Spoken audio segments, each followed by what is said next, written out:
hello mi thieng te china lam lui izot ui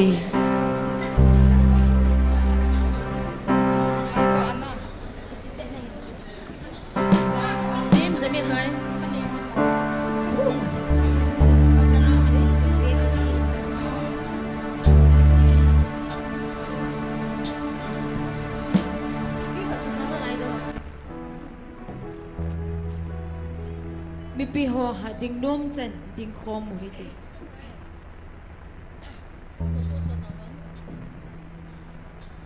mi thieng te china lam lui izot ileng pu vin lam kai je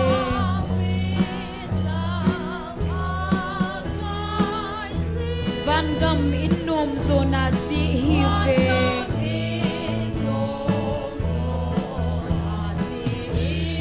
sun a sin ei salva singui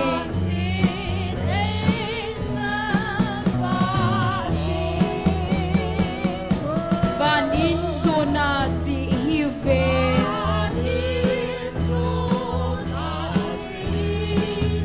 ipana da luku chang dingin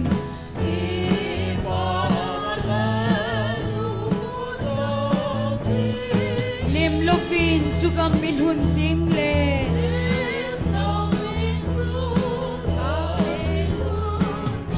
iti ki pataw dem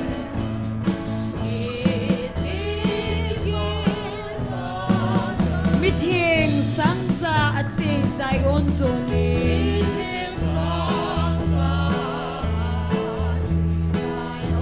akito lui hat sa zanel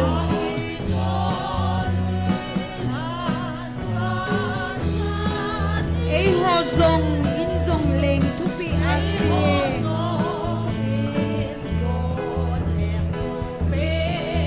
a thau mei de va sing u te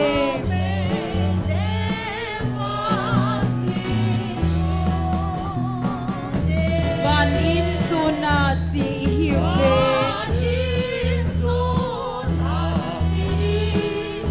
ipana le luku chang dingin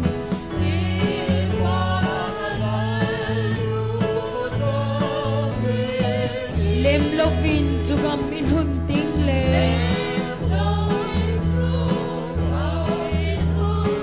iti ki pataw dem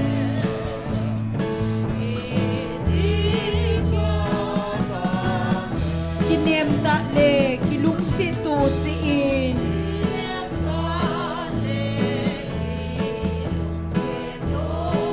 ta san in lam lui ho hi te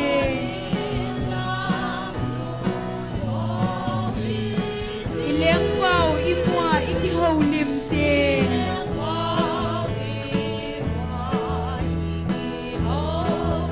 iti ki pa a ta dem amen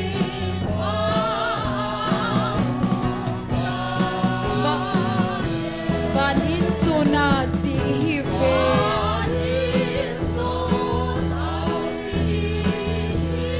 ipana le luku chang dingin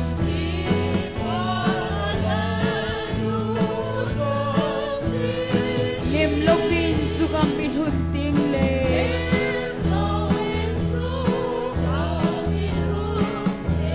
iti ki pataw dem amen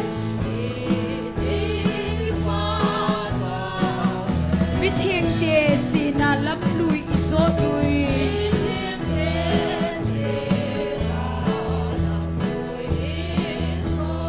ileng pau fin lam makai je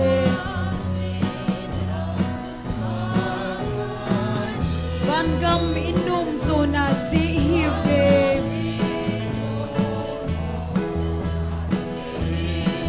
sun a sin ei salva singui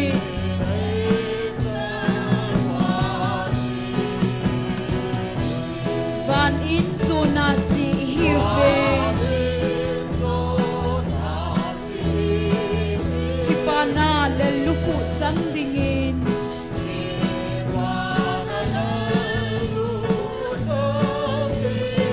nem lovin chugam in hun ting le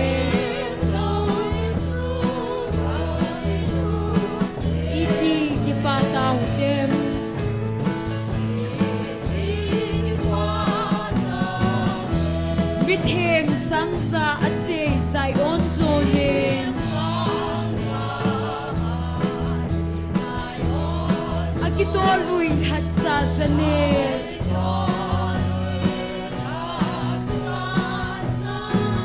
ei ho zong in zon leng thu pe a che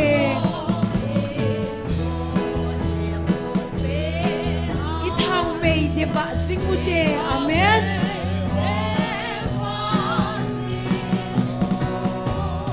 van in zona chi hi ve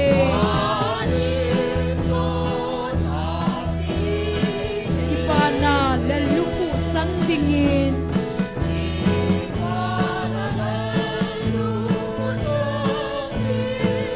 lovin chugam in hun ting le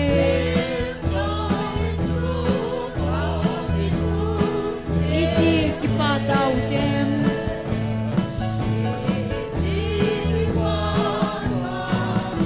ki nem ta le ki luk si tu chi in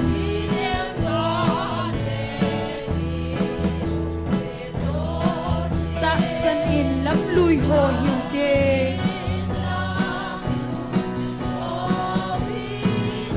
leng pau imwa iti ho nim ting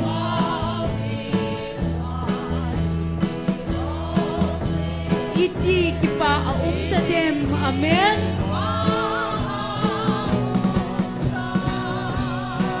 van in zona chi hi ve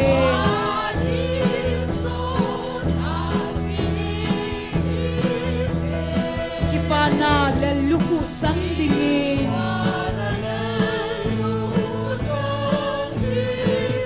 lovin chugam in hun ting le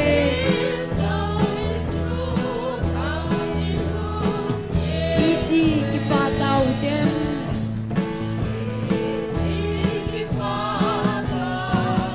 mi theng te chi na lam lui i so lui amen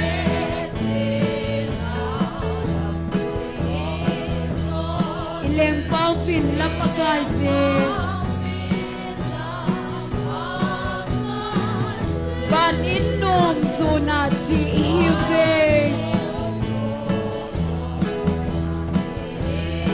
sun a sin ei salva simui amen van in zona chi hi ve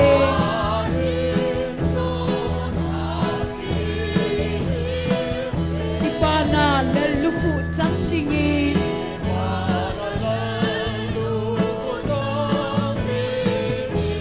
lovin chugam in hun ting le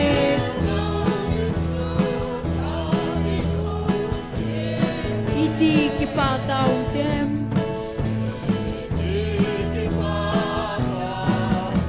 mi theng sang sa a che sai on zonin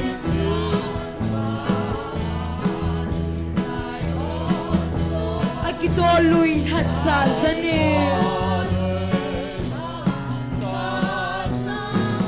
ei ho zong in zon leng thu pi a che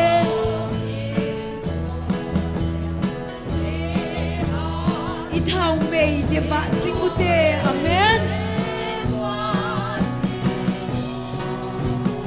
van in zona chi hi ve hallelujah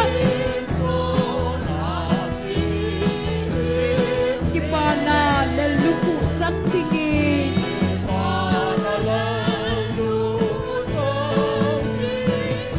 lovin chugam in hun ting le iti ki pa tau dem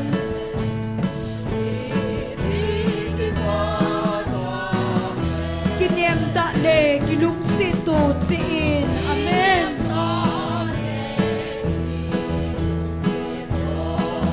ta san in lam lui hoi te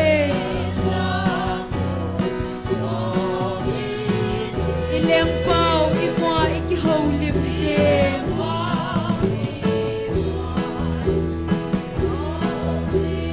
iti ki pa a te te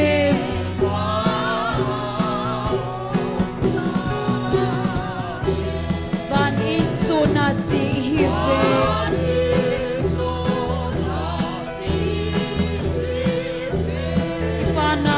luku chang ding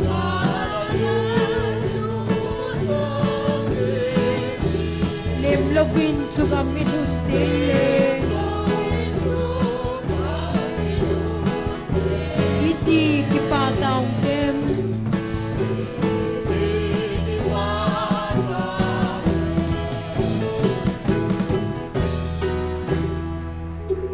Hallelujah. Idindim u leng ang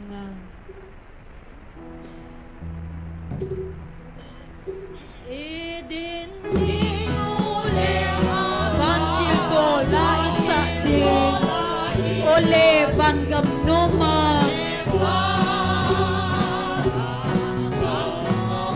lui pang ema ilendim pathin va choi la sa ding ole van gam noma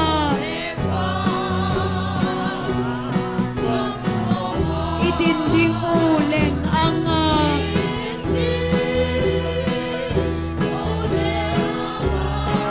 van til do la isa tiu lâu pi hen leng chung nung chu hallelujah hallelujah idindiu leng ang sunga vana sola kisading idindiu leng ang sunga ole van gam noma kim gen thei pe so ta ding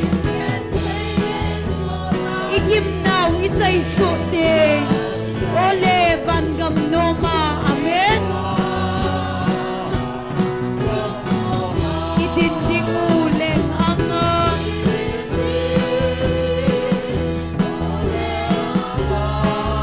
van til do la isa tiu lâu pi hen leng chung nung chung hallelujah hallelujah idindiu leng ang sunga zen kalha thilu choyin leng chung nung lam tu dingin ole van gam noma ako pi mo akunin alhalim noya umin ole van gam noma amen idinding uleng ang sunga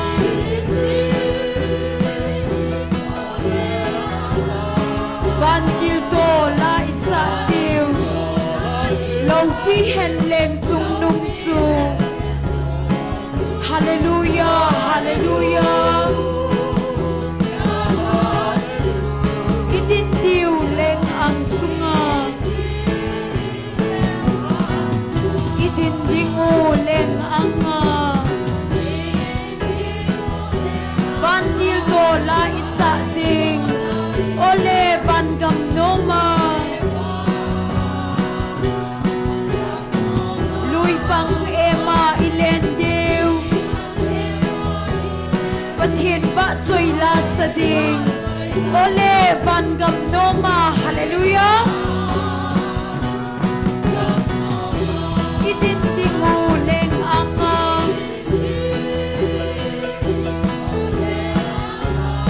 van til do la isa tiu lâu pi hen leng chung nung chu hallelujah hallelujah idinding uleng ang sunga vana zola kisading idindiu leng ang sunga ole van gam noma kim gen thei be so ta ding amen ikim now ichai so ding ole van gam noma hallelujah idindiu leng anga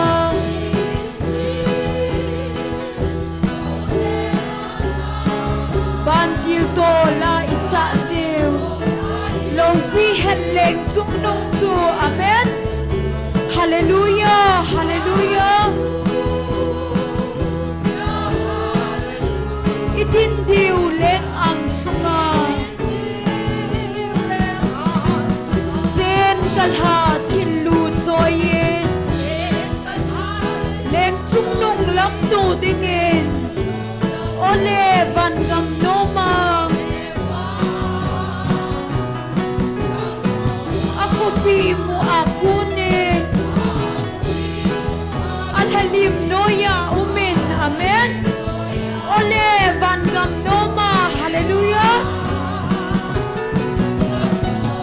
itinding uleng anga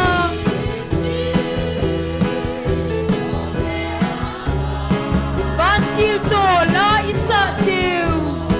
lau pi hen leng chung nung chung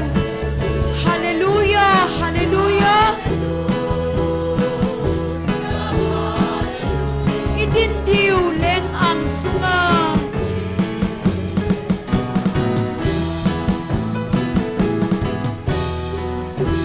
hallelujah ate akang ibon savin pipiho ding kom tau hite ate akang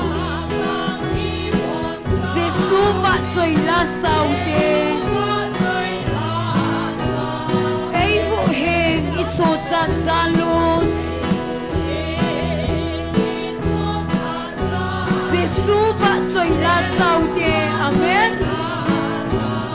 lung hai selin la ngai da in Jesu va choi la saude lung hai selin la ngai saude Jesu va choi la saude ina inom kum zong le Jesu va choi la saude lam tha kumol khole tola Jesu va choi la saude lung hai selin la ngai da ye Jesu va choi la saude lung hai selin la ngai saude amen Jesu va choi la saude in theng ki pa i kai ding Jesu va choi la saude ki khopi le chak han nan zong Jesu va choi la saude hallelujah lung hai selin la ngai da in Jesu va choi la saude lung hai selin la ngai saude Jesu va choi la saude sin to na le phat thei nan zong Jesu va choi la saude a hau a vai kan thei tien zong amen Jesu va choi la saude lung hai selin la ngai da in Jesu va choi la saude lung hai selin la ngai saude amen Jesu va choi la saude ate akhang ibon savin Jesu va choi la saude nei hu heng iso chan zalun Jesu va choi la saude lung hai selin la ngai da in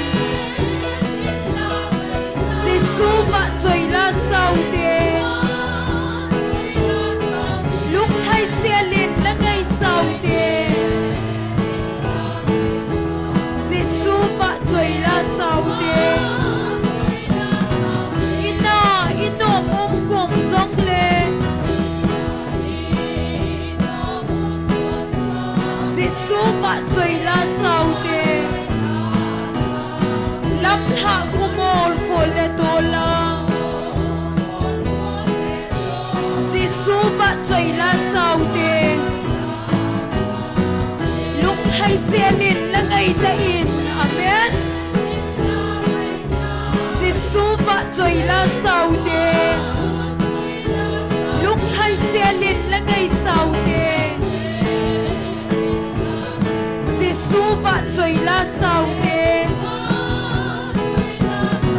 in theng ki pa I kai de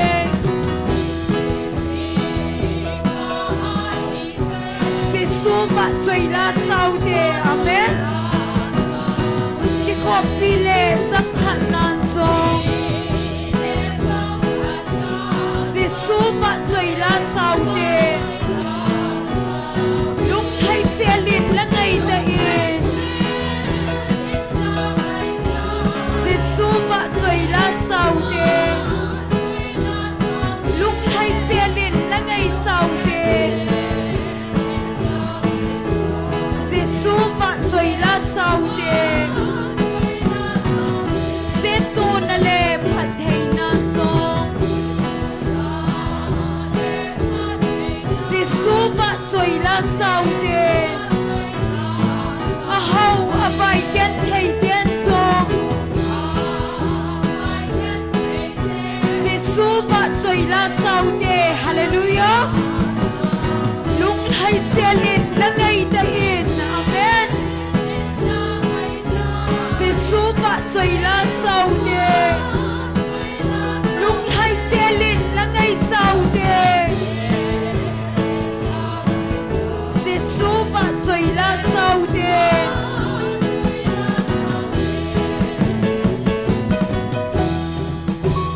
hallelujah Pagaya pai Pat dâu sin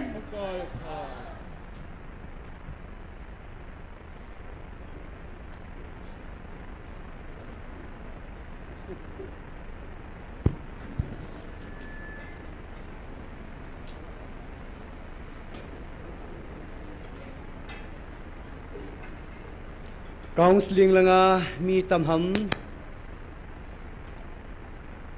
chung langa mi neo khat ai khat zamin ki pau min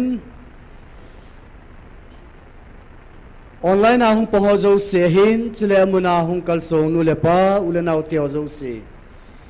ibon chawin ipakaw Jesu Krista minin ni khupai mu so hat chung nu pathen thangwa nei pi ve pakaya phai pa zo sen amen pathen thangwa nei pi ve tu ne ki man chan diu cham chan phung do kening kating taw nei lam kai pi diu hi pu paulal xmdc pu ko kilen siam tha pa hin aman tu ne he taw nai te me la pi diu hin ten pathen wa chaila sadinga hung ki go he nunga thi thiam le nunga tin nei hing chile ani na he nunga chingno hung in tin athum na hi nu hoi neu hung hiding hin nu hoi neu hi pu paulalin phan te ti phat phalama thu sei lai le ama phat sa phat phanain copy ding oba ni ki khe diu hin tin bible chang khatlani kan sim ding he Ephesus bunga chang som thum le khat som thum la ni hin sim nge had do ni khwa dinga mahal kinam na kinam naw pathin lagau thing chu lung phat mo sa hi un lung dam lo na zo se lung han lung sat kina kitai tom hi chang si chule git lo eng si na zo se nang hwa konin koi mangun chule nang ho ki happy to chi un lung ne mun pathenin Krista nang ho nangai dam bangu chun khalla khat ki ngai damun athu theng sim do pin isim do pathin phathei bu piu hanlang khalla khat ki lung do wa lung nu mon na nei ika lawa am kha ai jong le he cheo chu pathin thu na sei banga chi ho pathin cha te I hi ta jiwa chu kilung do na kilung nu mo na ai lo le mi khat thu sei lung nu mo ji ham ai lo le khat thil bol chan I dei lo ji ama lung no moi khao jong le hi cho zo si chu Christian I ho ei ngai dam bong vai I ho khat la khat I ki ngai dam deu pa hi pathin ne dei sa he je chun ki ngai dam tu chi dingin pakai min ni ki ti movin tao nai tem khat ichi ma sangwin ka sei nom chu kala media la ai lo le WhatsApp group la hin thu phonum dinga hitai tia za za hung ki sei jong ina za jab jab diwe hin na thu phonam dinga hi le pathenin alhachate ni apung do dinga lom te ni an phun do sa hichita ka chu koimani he ji lo he na hichima sanga chu thu phonum de ki ti ho hi zo thu he ti hi ina gel do jing do he aji chu tu la hi YouTube ma viewer hall na ai lo le ipiha subscriber hall na hi example la se de ATM channel ho tabang na am holoi WhatsApp group ma ATM group ki ATM channel tia group sim holoi hen to a he GMFDI ten tu hin tu phone hen bor ta win te ti ho po an koyuwa tu phone ding tabang khana an sil a het him lo ho hilai mu naung ki ha khop lo hon ata hi sa jiwin na khat khat in dong jiwin tu phone gu hitam oi pui piti tam ti hon seven tu phone ding tabang kaza ven ti win hi cho chu zo la na la hi en hi tabang ho a chu iki pui lon le sa lo du he pathin nei vil di ting la tha te nin mi piang sunga pathin van tilin ong sei ting le mi piang sunga tha te nen phun do zia chi teng le hong ki gut nei nei wa ta chu pathin thagau tinga o ai hung vil ting le thanom ta ina chi khom ji wi je chun hi chi ma sang sia chun i piung ki sei jong le hi tabang ho hi hilai mun do dal ho dem ho na to hi ti ina su mi lo diwa pakai mina vel vel like tim now he tau nei nei diwa hi in tau nai tem ma spending a ka dei sa he counseling tu ni vel zakhal de som thum langa al hin ni hi ta en koi tabang mi pila azong nu le pa ulanaw koi hi jong le ke wang hin le khawa kamina chung tai tia lungmun ani ho wang kho pon koi tabang ke wang hin le khawa kamina chung na de o tia buina nei ho wang counseling a chi theu he je chun ki phat lam lo di wa hin kumiti chan pathen kyota ke ping tha ki tai piong sei siam ti pa helovin iki khol chil diwi dei sa ven a thon khat chaim lo diu ki dei na e chun a chi thei chan chiu te ti chu in ten tu ne counseling a ki mang chading al hatsa pu hin a ki thu pi ding a team ho hin chile evangelist nu taw adam lo ho taw pi ding a ki got na hin cho zo se am ho jong taw nan gel do tin gol hang necrobat jong pathenin pi adin pi jing ho ha kang lova ma jong pathena nga ki pi ha jing na ding in taw nan gel do ki noi ten chile anin a hin pathen lagau thing in ehung vil kit na ding ven lungil tan taw te pathenen I hon ingai chan na san ting le patheni hung vil nom jiu je chen tunen bon chawin ilhangai win hom thovin ingalal tawin ni khoi zan ham khan hung chi tan tunen pathen lagau thing vil na ichan na dingovin taw na lungil tan neu hitin taw chai na hi pa kai mang in nei pu le ki pa min te bon chawin taw na nei taw te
Tunin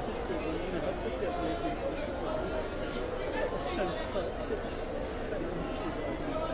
agam jikan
hepa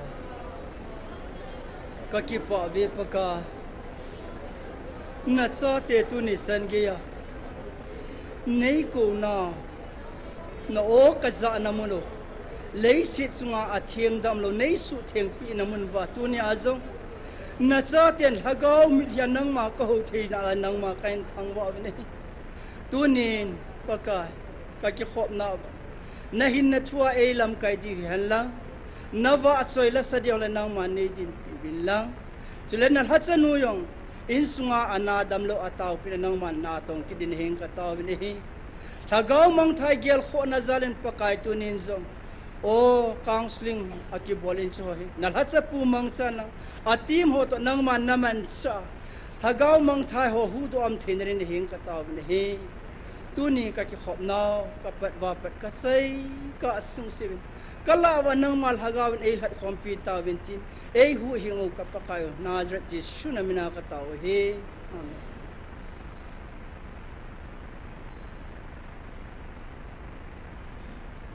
Kipamen tun patin wa chai la sadingin nuwa thithim le nuwa tin nei hing hung masantin mani bana nuwa ching nowin an ban jo pe pe ding am ho patin wa chai la sa na phat na pitaw te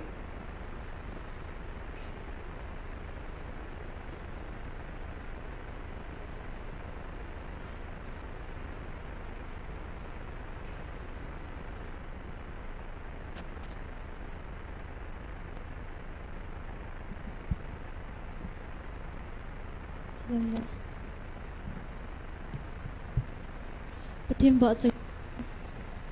mitli po mamuti tetila to yung sawan nga.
pathin wa chai la ngai ta ta isa piu nga ho chunga ki pa thui se ve na mo ho zalim pathin thang wa bin he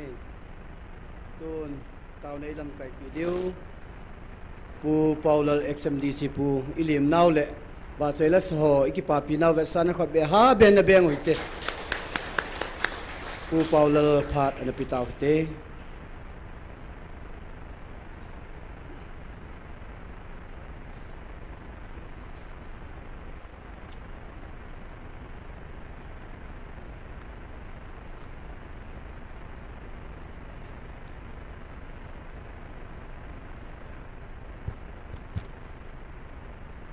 Hallelujah.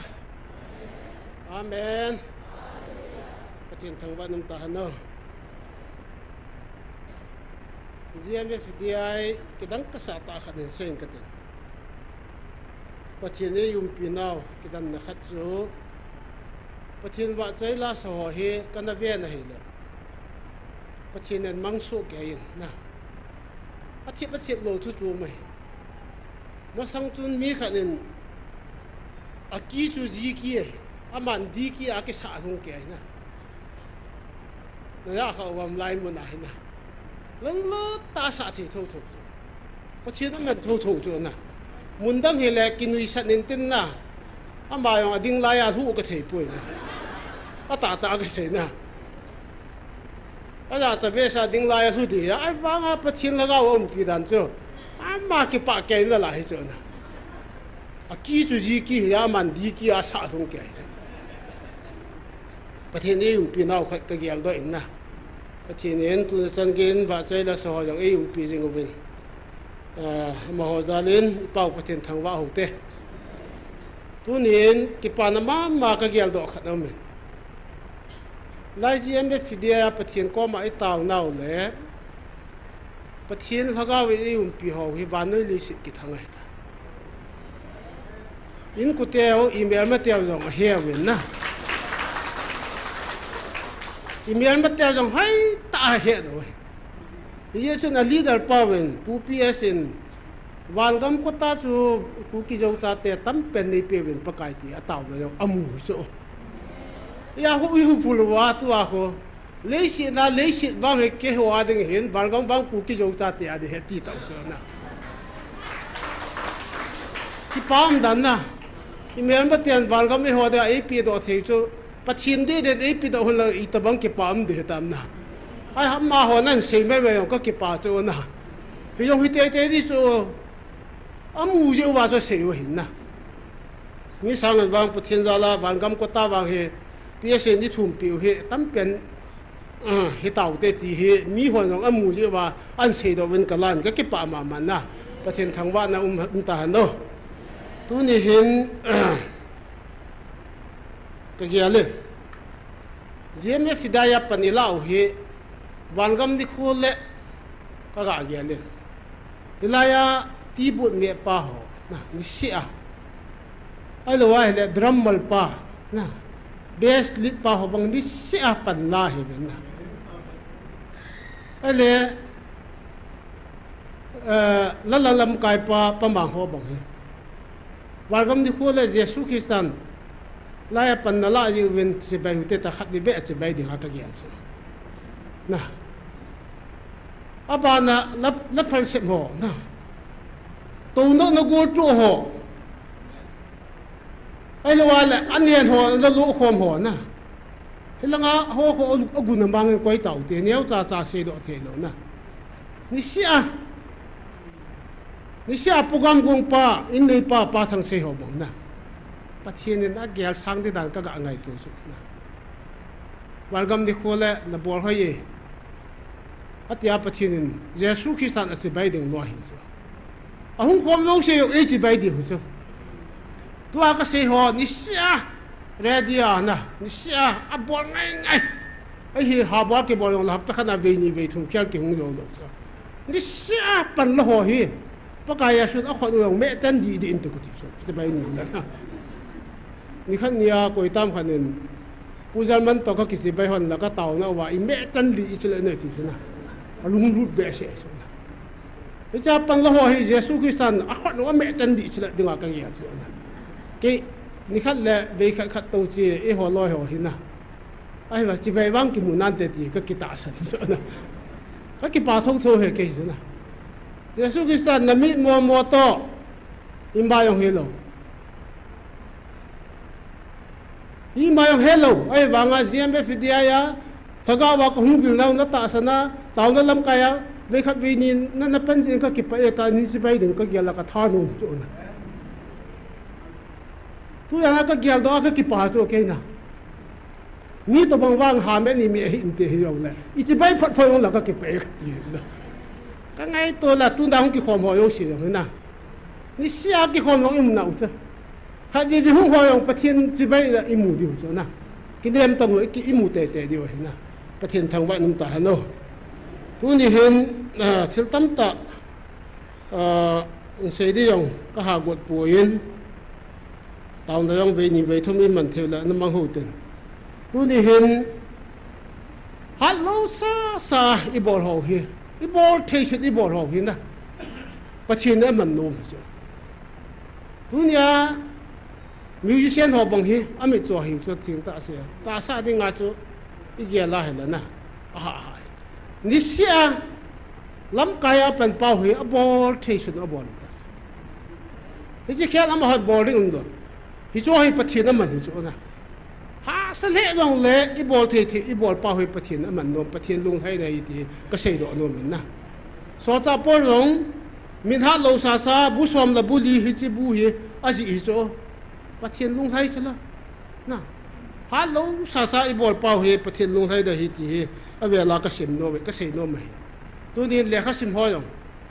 ka ve na hi le kha thim sang in ha po la ha lo sa ha kiang bo ho ku lo thing dom lo so na pai tan ge leo san na pathin hin a kiang bo ho mang san no me ka ti ke mu dan in Bible ka simin ho ni ti na mu wam Bible la Jesu Krista khanglaya Jesu na ko ho ama man sa dinga si lu e ko ho yo se le Bible I ba na hi le David ba tang kian go a chin kho lai ta pathin na ko mo se ba tang mo se yong apu je thro kian go gamla a ni thum ni li lama gam no ya na kian go ho aven tuk lai ta pathin na ko da le adang dang pathin na ko ho hi ve lew san na kian go chin ho yong gamla kian go chin kho lai ta wa pathin Bethe ma chevin Jesu Krista ba no hu hing po pi tai ta kilang na pathin na to no ho hi ta sa mi pon tho ko ba pathin na ki phung no me ka ti chu ke mi tha si ho hi pathin ta sa mi tha si ho yong hi pathin in thaga wa yong amang nom poi tia ka la hi na u na hong ki khong go yong hi mi pon tho nga ni hiu chu na ka mu chu ke abang hi ame hin sim me jo tom ta khan sina taw na hung hai na abang hin ina na to ding nu te hon tam ta jing kala pon a bolo ta lan ki da ha wa phat an da lo asun phat a bol ki no na mi pon tho ho hi chu tu nya hu ho yo se a ka si khat sam lo de ka gin sa ni pathin ka thang wa na pathin hin na ki dam hi sa Jesu Kristus khanga yong lumna lum ho khat cha ko lo pia Peter yong so ang bat ho lai ta na zan ko wa nga man ho so Peter ho lo yong a pot tho da ro so ko wa ke nga man ho so la so ki ko hu bo so tu nai mi tha si mo hi ta sa le thaga la pathin mi le pathin hi le aman na ding lo so na ya I pot tho di we ku ki cha te zo cha te na ta sa yong pot tho di we ni ke hi so le ka si ba yong pon thong te ka ti Tian Foundation ti khat ang min na sai ko MLA party na kai la yin met se la sai sa I chau be se in thing thang mi ho hi so ta se kum som ni ma sang ai ta met se la sai si hi mei thei ti a di na ki pi ro so ke yo kan na ko hi so I ho hi ki thim thi ro ham ka ti so ai je cha pu na he de ya na met se la sai sa to par ho e wat an ti na Ora na to par ho ai wa nan ti so kum se la class 10 to ho an bo chu cha tu kha bi chip ge sa an ko ama u ka wat la na sa ka sa dan chu 97% zakhat la som ko la sagi mu loi som ko la nga mu loi na pathian ni hoyong hi mei thei te sanga ki ha bol level ichi ro di dan chu na pathian thangwa na man na 99% mu yong me ka ti jat dan chu zakhat long mu yong me na 99% mu yong ka he ale so pi khu amei thei te ko abuna ama ho examiner ngan hai je wa ko ama mi ho first second tia point 2 ya na e ho yong state ni mu pha no la top 10 wang chu e ho ngan ki di chu ama ho ke hi thei ni e ho ko hoi le yong la nui la nga ko yu chu na a side feeling nei da no so pathian hello se ati wa na e ho chu na di ki bo ha ya ma ho chu na thing thang mi ai phat le top 10 na yong ko nom no so top 20 sung la nga ko yu chu top 21 ho to top 1 ho ki bang ne he ka ti ke a het ji aka se he ka ti na ma ho ki pa tho ni na ke bang be thum ping long long na ho mu ya nu po ke ka ti na ma ho a ki pa ke yu ben na ai bang en thu khat ka se chu ti ni a he na dilia le kha na simu ben le kha tiam ta tan bm nan chai ben in na hu na nu na pa le kha hello ben sang se the ya bia he ta ba dilia ka sim na la ya nang hu na sang na se the lo chu na bia ko sa ti ka chu ka ding he ka ti se le kha tiam ne na yong to thi ngai chu le kha le thi ma na tong thi lo chu qualify lo bu cái kiểu đàn cái thế nào cái cha tè cái tu tè họ cô các quả mà các tổng thể bồi thì xây ngầm được chứ đi hết tao vào cái sân tổng thể rồi lót đồng cái thế này cái ta cái thế nào để cái chim nó nuôi nó pa ABC Halloween trang cái xếp thế à lẽ nắng ông cá chân chân xí mà ông ăn về ngã ăn ngal chú nắng về chú mình ngal thật đồng cái thế nào cái gì tiền foundation là cái gì này cái gì anh bắt sát tôi sang cái chạy nó là ngã zero cái số cho mà inung câu tay về na, ta cái gì hết na, ta sao ông hi nó tổ hi thiệp ngay cho plan thiệp ngay cho, và thiên gia khách anh ngồi ngồi như ông hi thiệp đâu bia, và thiên gia khách này lẽ phải ta plan nó buồn đi, những số ngay ông đi là sao cái vật lo vay quay ngay cho na, và thiên gia khách cho ít hậu tệ tệ ngay cho tôi, nãy vang nãy tệ ít hậu là điều na. lấy đôi thì thôi là rồi phản lại chấm nó vậy hậu đi chứ na thay vì có thể xây tận na thì chỉ ngã phá lại hậu nào cái gì chỉ đi lẽ cả ní lấy cái bó lô thì nó quay mặt bó lôm tới hậu phá nữa thì vậy chắc để sẽ vào in tiền gì đó thì rồi và bắt thiên rồi phải đủ đã cái hậu thì tận rồi vậy ta sao用cái sim thông ngay cái gì na mi hậu thì lại ba cái hậu một đi lần đi ngay chỗ na nó to bắt thò ngay cho cái nào mua to mua lụm mà hậu nó đi lụm kia, và thiên vàng bố thiên nó đi vào chỗ ta sao ông này to ngay thì thậm chí cái gà xì nô mà và thiên thu to cái lô cái gì ông lẽ và thiên thu được cái mặt thâu này nè và thiên cha để khắc cho ta sao là thằng gà mi vật duy thế ông ngay thì cái xì nô mà nè tôi đi hiện ông này tuổi lẽ thu là la hỏi vật na hay là hại nè cái thiên long hi avai gei be se atam cái pia he tam te agial the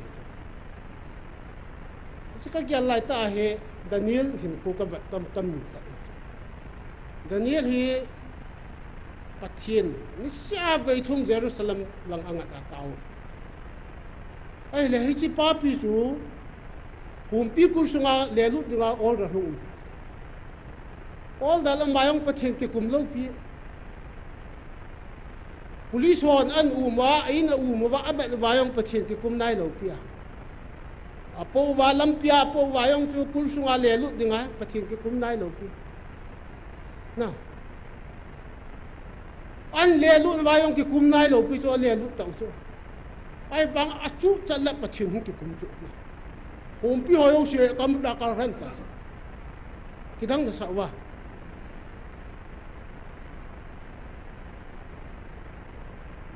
avai gei tan chút nó ngà đình chi lâu cho na bắt thiên program hỏi hay các ngà lâu gì rồi cái kiểu đó là cho bắt thiên cha hay là apui wa home people be apart kon get apart kon no cho apui ho si chi cho thi sa an lang na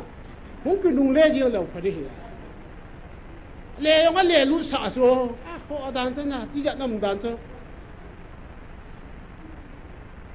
Daniel dem ho ding ayong chu pathin in ada ha ta ho ti wa athi ta ko ta da ho ta so amin le lu ta so athia ko yu ta so ai ba nga ala sa pathin hu ki kum so na om pi chu bang ho pi chu akamu ko ran chu ta na om pi ho chu bol kha ki sahi win ta ka hau na te dan chu na kha ka ran yeng ni chu na gan hing ai ba nga bol kha ki sahi ga ta na ka ran je ho so ta hai Daniel la pot ta ka ki ka ran so khu pi dan chu na pathin na to hi a vai ge ngai lo hi tu a ku ki jo cha te yong pathin in an to de vai ge lo de sa na ba ta pathin tu ti chu gui hu thâu thâu de pathin ei tun thâu thâu de mi kha i thâu thâu wai mi noi si hu cho mi yo se ki thu a ki thu lo lo de yong ki thu cho i ho bor de ngai na ha si nam dan chu ta lom lom amin amin lo za tha rom ta lo si English te ga tim long lo tha rom bu vin ta ti ho pathin program so na ai a tu hen pathin in pai ta in akitip na bang subuthi na lang le ama het lo di in ko teo ching pon ho in tu hi jam phat ni lo hi jam phat de chu sa in mu phat lo le i jam diu he ti a meaning let dan chuna ha se dau te meaning len bal be sa ni ga lai ta mi yo se jam lai ta so tu hi jam phat hi lo hi jam phat de chu hu ki to rin tin thiên gia la SN mu tau la na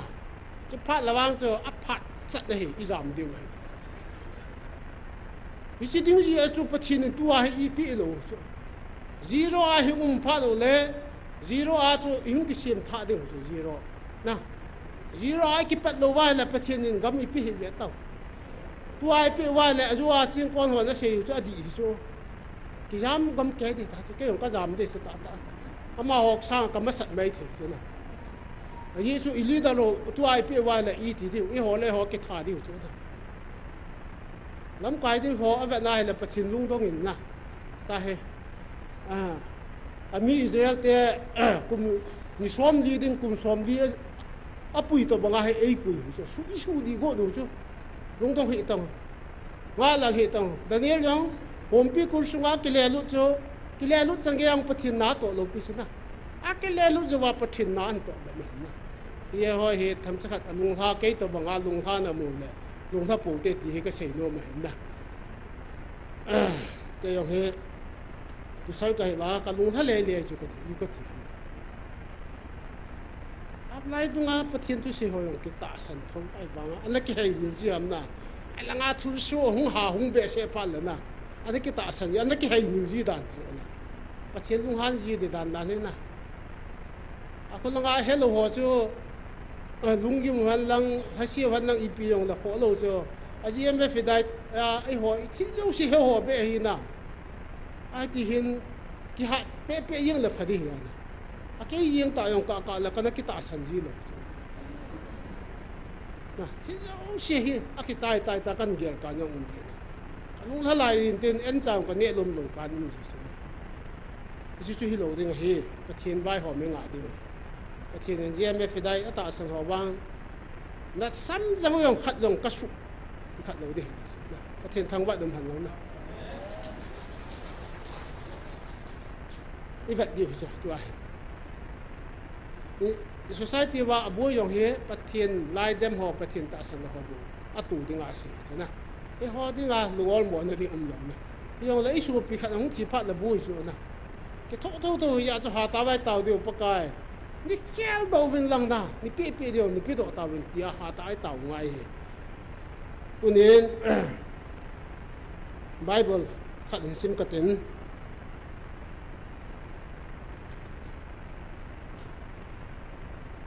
Timothy bung thum chang som la sang gu venom ho ading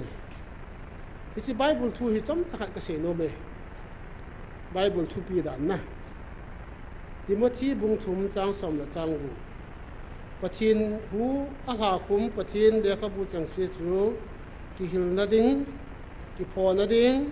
ki pui jang na ding le adi lama ki su na dinga phata a hi ki boy sawa ding pathin phathai bu pi ta ichi Bible hi ki hil na ding abana ki pho na ding ki puyang na ding le adi lama ki su na ding a phata a hi ati chu na ichi Bible hi paten number chi win lang Bible pathin ei pe hu thu pi ran dang na ichi Bible pathin ei da ha pi hu i hin na di wa ton so hin na imu the di wa pathin Bible ei pi hu Bible tabang le kha budang lo chu dei si na pathin thang wa dim han lang na ichi i ho leu dinga ta san cha te dinga Bible pathin ei pi hu na thu pi ran da di Mahatma Gandhi pathin ho lo Mahatma Gandhi Indian Prime Minister masa pen pa na in zong Bible he abai na vela su khoya sa ai wanga hinna nei the lo cho ahoi wanga aphat wanga pathin Bible hi meeting hot a het thim thim na chi jia thip jia Bible hi het agil pa cho ahoi the wanga agil pa he mat the lo hi Bible hi ahoi mai mai lo pi hinna nei di cho pathin in ap now avia do so ai wanga meeting hot a sim wanga hinna nei the lo hon pathin hinna nei the je wen ibau pathin thangwa nang han lang hi thugu khan amen ji ka sei no mai na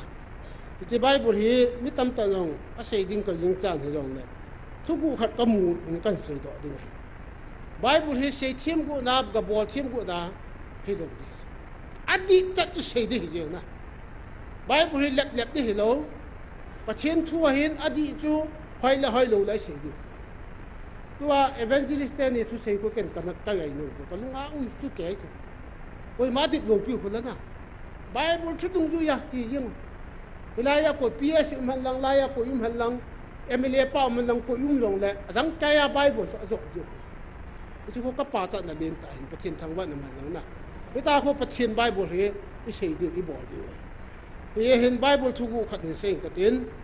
adam hin Japan ani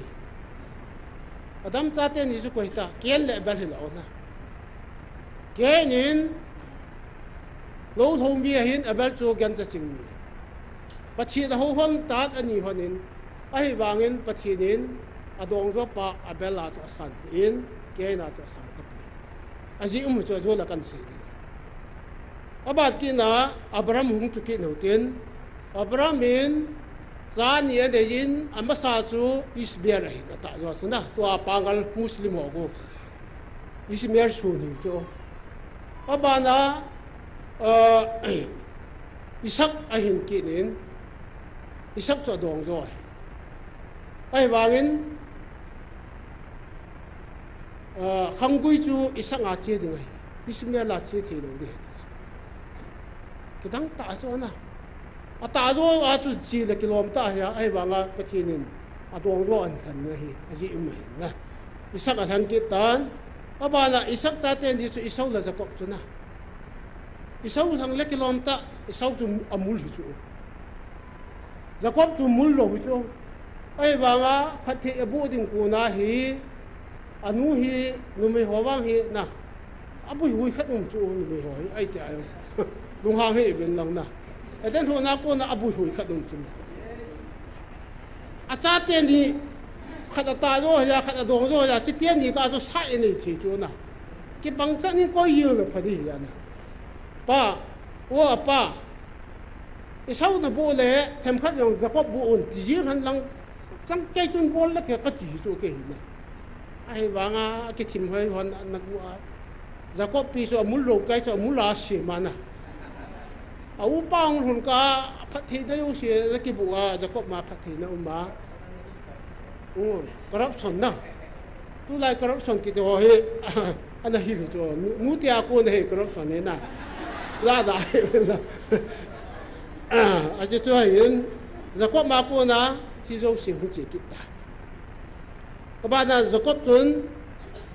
Israel phung som la phung ni na ta som la ni ne cho au tia thang lo wa dong do pen zo se ba ki thang ta sa na yo se min sa an de ki din Manasseh le Ephraim so Jacob a chi ding phana la cha te ni hin puye phat thei ka bu ni ai le Joseph jong hin Manasseh hi ajit langa tu sa na ajit langa ko ya Ephraim hi avei langa ko sa ai le Jacob min uta khot nan piang ta su ajit langa dau pa avei langa hi au pa he pa ai ma he ta jo he ta khot na he ta bon kin ke he nai ta he ta kidang ta so na pathin thu hi na thiên thuê gil bê sen de hết sáng de ipi ki bol na aji mu su na ba na Israel te pathirin wo se aman cha apui do dinga hi au pa aron chu asya seithe akam nang ke pe pil au yo yo ai ba mo se adang o su anau yo su pathin aman aki thu pi dinga wang aron chu pan sa na chu ai wanga ata ta dinga he mo shi ki mo ipi vat sa na ham iti ya he le eden ho na mi hing ipu adam le evi chon se na tha mi hing sunga lu chu ata zo he mi hing yo se mi hinga ki te phat asunga he setan ata zo che Cross a Jesus Christa ahung thia ata san zo se hinna ne ya so adong zo chun na isunga so adong zo pathin lagau thi hung che na sunga sitan le adong zo pathin lagau hung che chun pathin lagau chun go wa lu ding adong zo chun inai cho Bible Adam le vi khanga ko na kain le bela ko na pathin adong zo an than pe na chu cross a Jesus Christa ahung thia ata san zo sen hu hing na thagau thing I chanu tua jeme fidai thagau thing hi chu hi chi I chan pau hi adong zo chu me su ba na hi chi chun tun sot dam alu ding hi ata zo pa satan pa chun alu thi lo de ti na vat sa na pathin program an gu ne ti Bible thing hi jong hi di chu na pathin program hi aban ba na I va na ne chu chu ye jun tu ni hin Bible hi kidang su pathin thu gil tam ta mi su hi chi yong thu gil la khat ni chu na pathin program hung ki tol dan chu het di wa ka de sa ya kan se na se khil wa yo la pathin ei ngai da mo bin ten tu ni hin pathinin Bible hi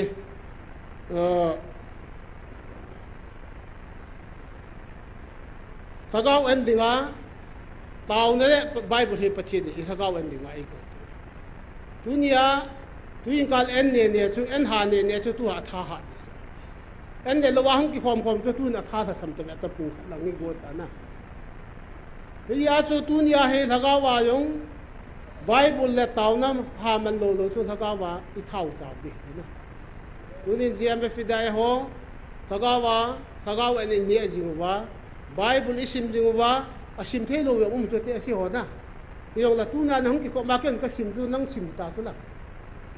pathin thu ai po le ki khop di ti na chu oin ki khop bi po tho de ho hi chu Bible sim chu asim theo nan sim de hu chu I ho sim chu tao ngai man de hu chu tha ka wan je chi te ne ki ko ting le I thau hat di na I tha deu ding wa lai yo lai len de pathin ko mai chu tha ka wan ne lo wa le da tha sam che ding dum da na lu ding chai na le na chi di na udin yem be fidaya yo sin tha ka wan hi I Bible pathin ei pi o hin na le thing hin na udin thugil tam ta umahin tunia thugil khan ka se adang nang tam ta ke yong a hello pen ka wa nga ka he na ba so hon tam ta he no a se ho wi ikimel chi dingo tunia hi hilaya mi tam ta hin kai ka pin tha kana pin tha lai ting ka te pin tha ka ha hol lai ta he ka lung ger adi no so ka pin tha hi le wa ka sunga asium yo se bai kai ding ha ka kai gel dan so kidang so ka ne lai thi mai tan ka bul han tin na pa ka pin tha le be ta lo ni thum ni li jo wa ka lung hang thei kit na ane bi ham asi gel ho yo hung ki gel kit na pin tha lo ka ta ki hol kit na 你当来啊，一把手好用就几路数，เป็นท่านะ就 false 啊，เป็นท่าดังไม่จนเสียนี่就กับดังไตกาสาวะโหอินหอยละกินเอโลบุตรบ้าสุนเล่โหอินสุงาเบต้าโหจะหัวนักกีบูลูนะตรงจับจุดมิจิจูโจกิดาลเตียนอากาบุไม่อยู่นะจงมีฮิจันจนาขัดจันจนาซานะไอ้จ้าโจอีบุงบูบวยก่อยวายไก่สุตาสับไปให้ตายอีบุยองละแกงกันไก่ละตาสุกิมัดด่านะหอบนู่นละน่าจะอุชาบุตรวายดิมนะไม่จอนเสกให้ที่ทำตั้งไม่จอนเสกให้ที่นี่ทุ่งแกเสียจุกิหอบดอยตาจ้ะ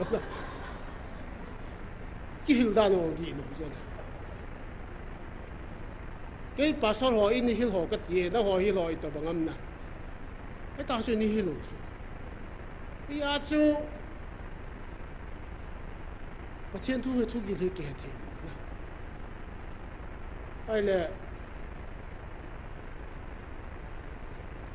อีพิมพ์ขัดหงวาปงเลย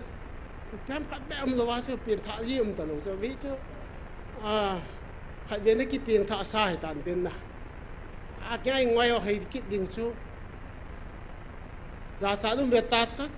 จูบังเลยนิสัยกี่จังอันเดลว่าก็กี่หัวกินนะกี่เปลี่ยนท่าเทียนมึงขนาดหกรุ่งเช้านุ่มกิดกับกิดดัลกิดนิสัยกี่มากี่เปลี่ยนท่าเดียนขับตัดทุ่มนิสัยกี่เวทุบายก็เปลี่ยนท่าโลกจ้ะใจน่าจะอัลลอฮ์เลยก็ชีโร่คงเดี๋ยวพนักกินหม้อทางน่าเห็นเลยนะก็กี่เหตุนะเหตุสวดไหนนั่นแปะนึงว่าโคเรียเต็นสูงยี่ละผู้เชี่ยวชาญบอกว่าจะนะประเทศทุกจีนนี้กันเหตุแล้วเปลี่ยนท่าว่าไงล่ะจะจริงดีจ้ะประเทศถ้าเขาอย่างดิ่งสถานถ้าเขาอย่างดันดิ่งไอ้ยี่จ้ะอดัมเลวีอาจวนสิ้นนะที่ฉันกุยจุนนะปังใบตะโหลดิเป็นท่าที่จวนสิ้นเขาเกี่ยวโหลดิที่โหลจุเกี่ยวแต่ฮัตเจ๊ดินอะไรจะบ้าไปหุ่นกี่จอมดิจ้ะแล้วเป็นท่าที่ว่ากี่ปันหุ่นกี่จอมดินอะไรใช่ไหมกี่ลังอาป้าจนอัฐายไปยี่ดิที่ไหนจ้ะเป็นท่าด้านอย่างนี้นะอาเบยอาเบยอีเฮ็ดละวันหายบุก็ยินดีกันจู่ฮิจู่ยาจู่ฮิจลังอาโจ 50% ประเทศลังอาจนกัวโหลดิ้งจีอาจู่ฮิลังอาส่วนเส้นน่ะหุ่นปุ่งจีหัวจู่ฮิลาจู่อิฐาสายจีวานะอีเบยสาดีหัวจู่พวกเราเบยเที่ยวตาจู่ที่ฉันกุยว่าจุละอินเดียจู่ที่แต่หัวหน้าเที่ยวจู่อินเดียพัดว่าจู่อากุยากิจามบุญตาจู่อันน้อมยงจอนเสียอาตายงจอนเสียกี่บักไม่เอาสิจอนเสียที่นั่นไล่ตาจู่ยาจู่จะมาพัฒนาโลพิจิตรเขาที่อีกสันเป่าตัวนี้อีกสันเป่าเห็นนะพิจิตรไปสิอาเฮพิจิตรจุนกูวันโหลดิ้งเหตุไหนจู่พิจิตรไปโบราณเห็นนะตัวนั้นต่างนักนั่นได้หัวเต็น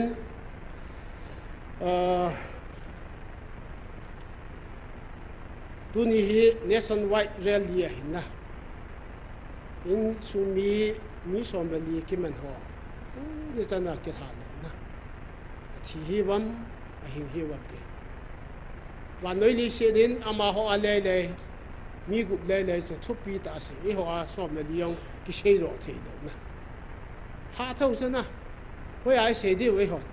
อามีอากวนเหม็นตบปังอาสันตะยังปังอามาหัวยังอามาหัวไม่ยังกิโยโลดิ้งอ่ะมันนี่พูดว่าไม่ยังปันทากิดนะอาเพรสโยเชียวยังมาหัวลังอาปังมินิสโยเชียวยังมาหัวลังอาปังนะยี่ตีเดียวยี่หัวกิเชียลมังบูจูยาจูเนสันไว้มันเจ้าเสียยูเอสเสียอัมพรยังตัวเนี่ยเรียนรีบอลเทบอลดิ้งบอมเบย์อัมพรยังดิลีอัมพรยังมันนี่พูดอัมพรกังปูปีโอ้บัวเร่หอยลังเฮียเรียบลังหอยลังเฮียสิงห์ลังทันหล่นลังอยู่ละบอลเล่ตีตัวให้อาชีพไรเต่าหิดยังไงยายมีอย่างนี้ทำจะไม่ถือหินนะตัวนี้เรียนอาชีพหอยงประเทศนี้ประเทศบุษสุกันนะตอนนั้นในปีหัวเต้นฮิจิหินกาตัมตะอินปูรทีนั่นเองตอนนั้นได้เรียกกันดูมินนะตัวนี้organizing committee หอประเทศนั้นปีอาเกียงสุขสุมเราดึงมุนโจเสียรอทิ้งตากาในตาฮิจิเรียนที่ใจที่ในดีวินประเทศก็มาตาวในหัวเต้นตาวใจในฮีภาษาทางเนี้ยวินอินใจปีวินเต้นนะ kita le aban chomcha phat nei wa le chomcha tau na khat ni ki di wa he tu ni bon cha wen pathin ko ma tau ta te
Amen. Hallelujah. Hing singhat sunung kapau pathi.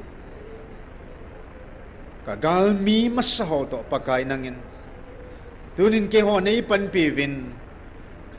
Kasape ho sangatam zona vantil ho galman nei sol pivin. Katsung tu athip tae. samata ta hi zong la pakai kala thip ta nei ahin la tunia hi chigal tha hungki pando ke hi pathe nang ma e gal jong kho che belap the na hi lam ka he po vi nei aziz na ko na hi asangin na o ka za de nang nei tu piu chu hi tuni in na hat sa thum thina chunga alang tunia nang ma ho chi ka su piu na ga hian ke ho hi jang nang ma ho chi ka hitavin nang ma ho chi ki dam ki do dal ki phula tu ka hitavin alaya jesu nang ma hung dingin thutan di pathi nang ma nahi samna pathi nang ma nahi alaiza nang ma hung dingin lang pakai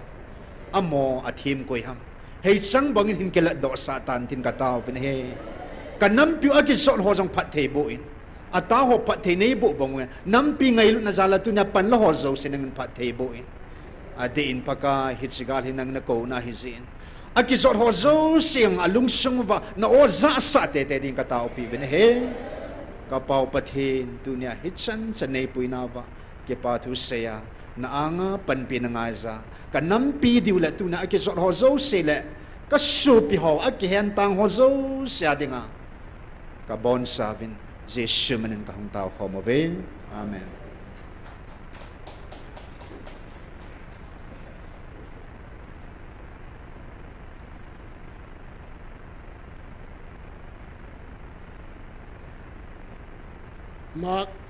mak bung som tang som wi la gu ma pat som ala ni chan sim ki ka te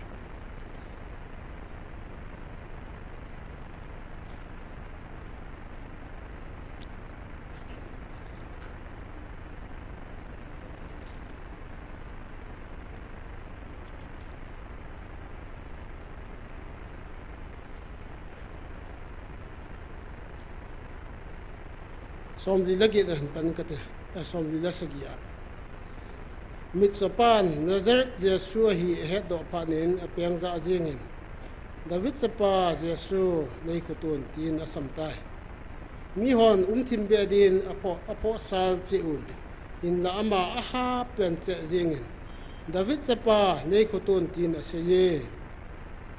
ichun jesu adingin ga kawun atile mi hon mitsopa akawun za kinemin kipaddo in nakowe ati winahi chuta chun apun ale than akichom rang khai le in jesu hinga hungtai jesu adon buin za ipi nei bol pe in nati ham ati le mitsopan raboni honei musa inati jesu naza sitan nata sanin nadam sa tai ati chuta chun naman ko amu payin lampi achun jesu azui tai ibon chawadin pathin pathe ibo pitawan mitso bartimeu hi api napat mitso hi ama hin pasar sagian in anula pato mi git mi ko mi som hi anula pa hi alungdon honin keini ka chi jo le hi chi now hi amit cho pa he au ten hin lung si ni khale iti ding ham ti jo ma ni nu le pa en cha te hi ami mo ki lung si chu na ami the ho sa nga ami mo ko ilung si na double hi chu iya he anu le pa he achi ma song na hi chi mit cho pa adinga he ahin khu yo si hon api hon ta au te adagel pa non lo pi ka la ko oi mo chu si te ni anda don da ngal hon le acham lo wa achi hon pa la ute anaute ho chun avat di hu ya na lungse be se honin auten an lungse lo kha le ji an nei cheu la ji ten hin control la ti cho ka he chu me na ai le sa he rom go bon ben ko ma hi amit cho wanga chu khut do hi license ngai chu tu a edi sa license la ta wa ko na license bol pi ho na khut do dan hi amani hin sunga azil sa hon chu azil sa hon na he le hung thim ta sa mai anu la pa hung thita pata ba u ten ji nei chi wa nau ten ji nei chi la an sung che ke la ma don ding ta la ya chu khut do ta hung wa ta chilai ta hi mit cho khat ma to el bai khat to ki loi na mun khana hai ku ta do kho mu ta so iti do bam tia hele mit cho te ni het aloi pa to el bai pa hi apu ji hona ki tha ji hona hilanga tia el bai pa sun instruction na bola ama dung ru ya lai hen to le han jang son ja min lai ko tar jang son na hin lai tui bu jang son hin atu dan chu na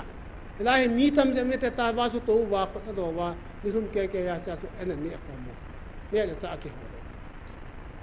a so pha nin kum som nga dong an do pa de wen mi yong chu pi chim hi te di ja ki wa zo to lo chu mi thum chu min ka na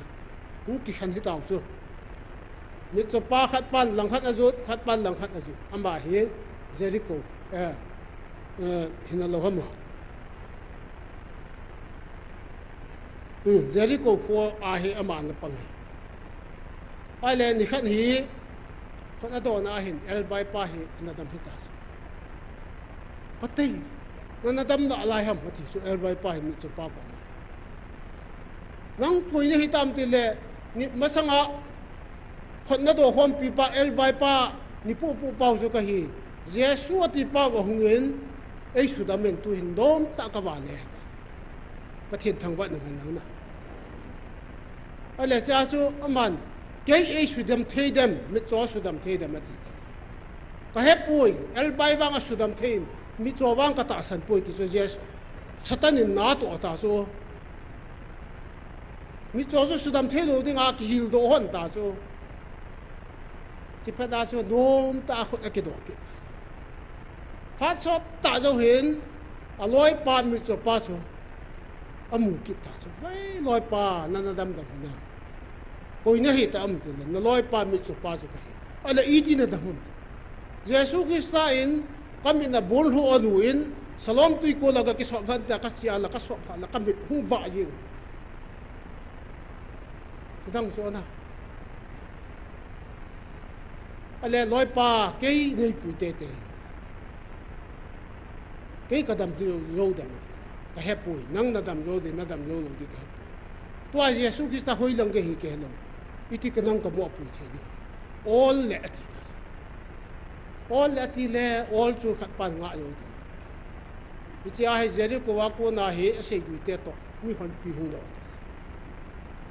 ichi a hi Bartimaeus hen atau muna ko mi hon pi hung ke to chu Jesu hiti a het na chu ko yam ti ado so nazar Jesu nei lung khuton ta pe ki ta so mi hoin chimin dai no mi sho bo hin chimin ti ta so mi yo su na ha pen che he chu nei khuton ta pen che la Jesu ki san na an het ta so ko win ti ta so ako wa cho ipi sem te le ipi nei bol pe na ti ham pathianin mi hi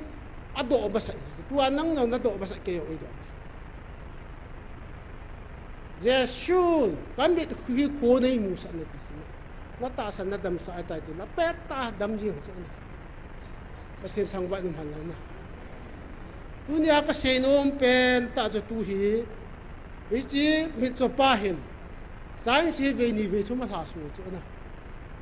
tu chunga ka ha su ai le ka min hi kho ka mu lo di tai rap cha changia kho ka mu lo di tai ti a ki het ta chu phana chu koin i pi a si wa nga pe hi ta chu na tu na yong i ho jong tu hi pathian min phat i pi lai ta wa hi pathian i hol phat lai ta wa na tu nya i ho pathian i hol thi je pathian thang wa o ti tu na online hi jong le ata san lo ho tu nia pathin lagawin tua ipui lai ta wa ke yong ni su damin na tia na pen lo wa la na mai kha de na ta ka sei hi nang dinga phat hung kit lo di Jesu tu avela hung kit lo di nang dinga na tu chung he nang dinga la si ta mai thei chu na ya chu tu nin ke ho pathin za la ke ho pathin lagaw tu nia GMF da ya pathin lagaw ta san ho ka ta san ta we na ho yong hu ve na hu ta san mi pa bangin kun ipise yong peng za azin patis nain sunga no bung lam ka hon na khama yong la peng za in ko pui na Jesu chu ko ying in na tu he pha na he tua na ko lo wa la kilet de tai ti tu nia online này lăng ibon chawa thai gel lo diwa ka sei nu mai puhin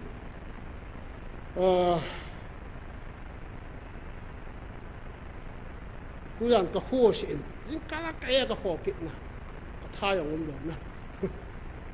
kala la kala le pathin thuai ya ka thi la thita ga ta ka pan thuai na pathin in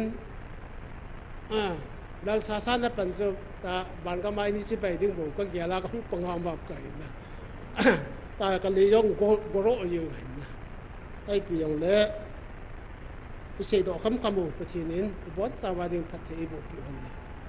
sei khil sei walam ba hele e ngai da mo vin tin na tuin wa chai la kita hai neo na nu hai neo vin isa pi vin tin chiu ting le item phat hin sei ka tin na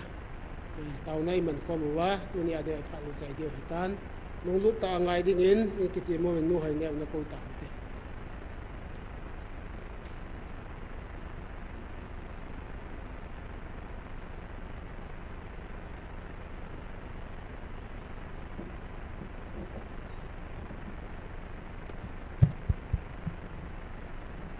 thiên vạ chơi là riêng nên nấu sang em hỏi rồi thì chuẩn sẵn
Seraphim tiên vã trôi na la ngày asa bị sinh he ba cả thằng vã chim thấy bầu về nay ngày lu na u sa li sinh đi nấu sang in na hoi rồi suốt lại ni sa sang in na vã hoi rồi chung nông na hi bầu về hiểu ngay lu he ba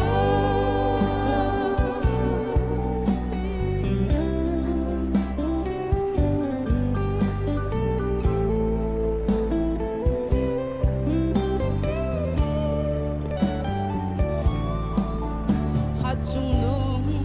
lâu pi chung nông cây ho bát thế thằng vợ chim thấy bố về và vợ rồi chim dâu bố về van khu bi có hùng luôn cả un vợ rồi dinh đinh cây hoa nam bi tê dinh đi nấu sang in na hoi rồi xuân lại đi xa sang in na và hồi rồi bi chung nông na hi bầu về hiểu ngay lu he ba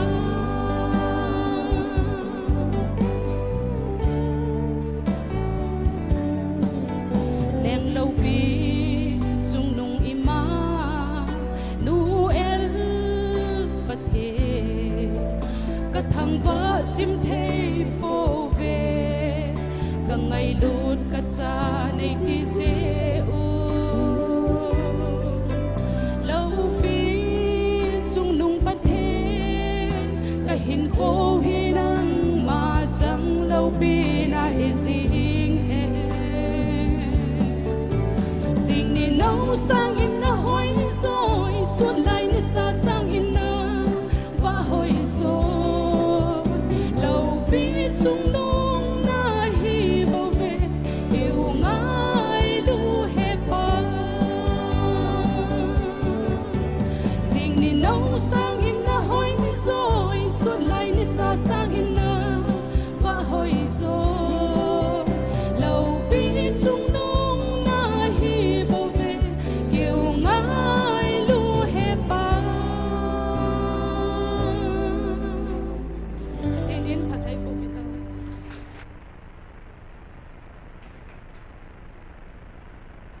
Buhay neo. Yung watay lang ngay tayo sa pidiwin. Ito nga, Yesu menikipatoy pongwe. Yesu kisalalewan ama iho kot na iho ada kisalal dingay. Inampun piulong pakaya ada kisalal. Pakaya iho ada kisalal dingay. Kunin iho tha na bol thading hi ken ka gyal da om talawai. Yesu ikido piu hi agam nei te te yehu ten na. Manipura da hat pente to ikido. Abana hat jo sem to ikido kin. Tuai amani hi pang khom hon phaya yong rally chi khomu e ho do na nga na thua sei khomu wa ta na man cha yong ga yong akap khom di wa ta hi chi lai ta hi pathian ha be lai bel lo wa le ho dinga den za la hi na ta sa yong den za la hi pathian in zero in koi nu mu chu ken ka mu da na hi na ya hi i koi loi loi wan lang zero in ki tha pat loi loi le wan ka ti tu a hi igela hela bang bang hi ikita san na lai hun te ka ti chu lam kai wa na hi chi ya hi pathian hin isu nem na lai de wa kam mu ta lai hun ki tha tho tho tho di wa hin pathian thang wa de man lang dunia tha ta wai tau di wa hin jesu ade akisalal lal chu ama jong i ho de akisalal de ikisalal lo wa le i ho di nga ama akisalal lo di ga hin na su pha le galal na ta sa la lagawa I chan di wa hin na ye hin tu de na sa ta in taw na ne hu tin inam gol hong ho na sa ta in taw pi hu te na tha na ne the na di win ama saban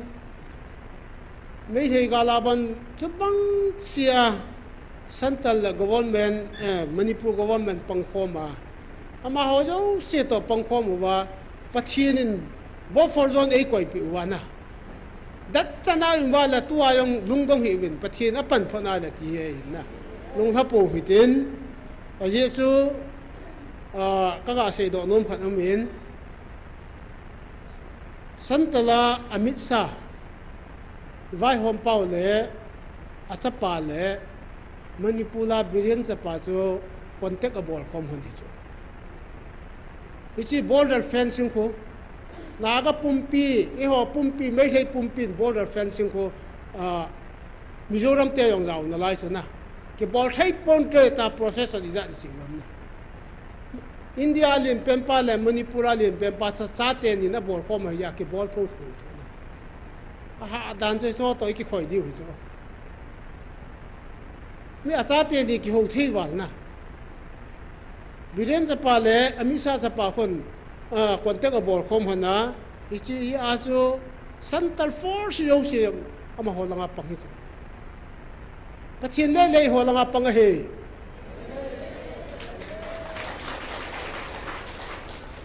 ai wa noi set lai set pumpi pang han nang na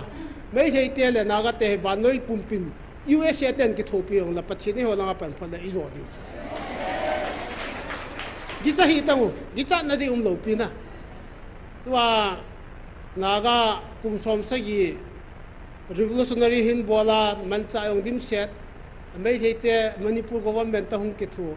I mo ti di ham tin gisa hi na gicha di chu pathian lung hai lo di bo gicha lang adang ki cha da ding lo pi pathian ne ho langa pan la I zo tho tho di amit sa hunga sei lo ding ki sei kha chu na pathian na sei sai chu kan na amu chu wa noi le sit la ga he ya ma bo for don ki koi kha lo country kha wang chu bo for don ki koi chu na ami he te to I ho ku ki zo cha te ki na na bo for don hung koi chu na a ki si wa nga la upayum to lo na pathian ni hong koi sa chu I chi di pha lo le koi ko hem I ho wang a ki chai di ko do la koi ko man man ki ji chu na to yang hi ki chai di ko la ko yan man ding ya ki them na tu den thanom ta hilai mun hi taw khom na hi panila jing di yong je sumin na kan tip kin hi hen lang tu na hi I ho ding a boi na ding lo ai pathian hilai ta san ho de a boi na ding lo ai tong yong tong kha povin te ipi galung long la na pathian na sei sa hi nam gol ho taw pi hoiten tha na nei the na di win lam kai ho in pi lam kai sia se ho ding ta ho tin abana center government in thudi an pu do the ding na to a he ga lo se in ko tem na go ho pat he cho na he so ge cho na abo nai ho pat na sei to ki nu ta ni phalo te mo mo nga na ise na front line na ho ding jong ta ne hu te na nam gol hong ho nam lam kai ho na in p cso ho ta la center government in thudi a nan to the ding la front line na nu nau cha po ho ding in na in tha tan tau ki tin tau chai na hi pa jor in nei pi win tin tu nia ding a kan chai de ta na pha chai na ding hai tan jing le thanum ta tau kom na ki mu tu ki tau te ti hi e ki ti num na hen tau na nei khom ta hu te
lu se tumang pa na tate tum na sanga